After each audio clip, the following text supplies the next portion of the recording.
see the left lane's backing up here, and notoriously does every afternoon, and we actually have to take this exit, and it usually tries to cut in like the cars in front are doing. It was backed pretty far back, and I didn't feel comfortable letting it just stop our lane, so I took over, and you can actually see that a vehicle was broken down, and that's the reason it was backing up, so I popped it back on and we continued on.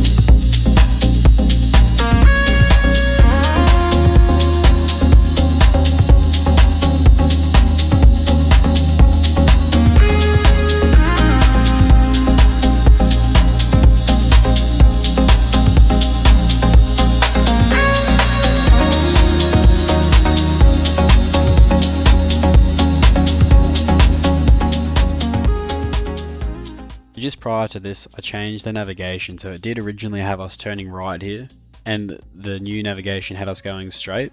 You can see it was halfway between going right, and then it decided to go straight. So I've taken over because there was a car coming the other way, and the car was confused.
You can see this is a keep clear. We've come to a stop, and then we've decided to go as a bike passes us, and then we come to a stop again, and obviously we don't know what we're doing, and the other car's going to get confused, so I've decided to take over, and while doing that I've jumped in the right hand lane because that's what we need to be in anyway.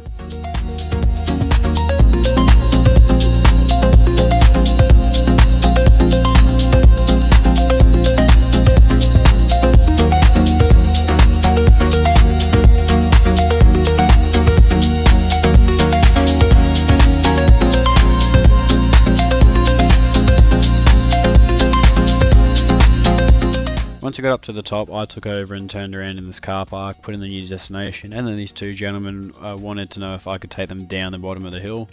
I said sure, why not? You can't have two killers in a car, that's unlikely. They were asking about the self-driving, and once we got to the bottom I sort of showed them a little bit about the car. They thought it was very cool, and then I continued on the trip.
took the car down to a boat ramp because there's a user in the US who's tested his car driving down into the boat ramp where the water is, and it doesn't detect it at night. So I thought I'd try the same thing until I realised there was people down there, and I didn't want them to call the authorities because it doesn't look very good. So I took over and we continued on the trip.